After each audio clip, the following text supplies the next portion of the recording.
বাংলাদেশে বর্তমানে তীব্র গরম পড়েছে আর এই গরমের মধ্যে আমাদের খাওয়া দাওয়ার রুচিও অনেকটা পরিবর্তন হয়ে গেছে। আর প্রতিদিনই মাছ মাংস খেতে ভালো লাগে না। তাই মনে হলো কোনো ধরনের ভর্তা হলে ভালো হয়, কিন্তু ভর্তা করাও আরেক ঝামেলা, এগুলা বাটাবাটি করতে হয়। তাই আজকে আমি বাটাবাটি ছাড়া কেসকি শুটকি দিয়ে ভর্তা তৈরি করব।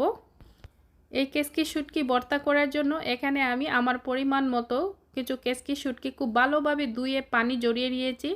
তারপরে আমি একটা প্যানে সামান্য কিছু তেল দিয়ে 7 থেকে 8 মিনিট সময় নিয়ে চুলার আঁচটাকে লোতে রেখে আমি মুচমুচে করে ভেজে নিচ্ছি। শুটকিটা অবশ্যই ভালো করে ভাজতে হবে, তা না হলে কিন্তু ভর্তার ভালো টেস্ট পাওয়া যাবে না। কেসকি শুটকিটা ভালো করে ভাজা হয়ে গেলে এগুলাকে আমি তুলে রেখে দিয়েছি। এবার একই প্যানে আমি 2 টেবিল চামচ পরিমাণ তেল দিয়ে এগুলাতে আমি আস্ত কয়েক কোয়া রসুন, পেঁয়াজ কুচি আর 3-4টা কাঁচামরিচ এগুলা দিয়ে হালকা করে ভেজে নিচ্ছি। আমি কিন্তু পেঁয়াজটাকে খুব বেশি ভেজে নিব না, হালকা করে ভেজে নিয়েই এই ভর্তাটা তৈরি করব। পেঁয়াজটাকে ভেজে নিয়ে ভর্তা করার কারণটা হলো যে গরম পড়েছে, কাঁচা পেঁয়াজ দিয়ে ভর্তাটা করলে সাথে সাথেই খেয়ে নিতে হবে।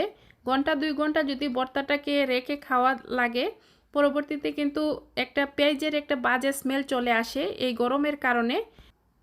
এভাবে পেঁয়াজটাকে হালকা করে ভেজে নিয়ে ভর্তাটা করলে 4-5 ঘন্টার মতো এমনিতে ভালো থাকবে, নষ্ট হবে না। এই ভর্তাটা আপনারা চাইলে শিলপাটায় বেটেও ভর্তাটা করতে পারেন, সেটা কিন্তু খেতে আরও বেশি ভালো হয়।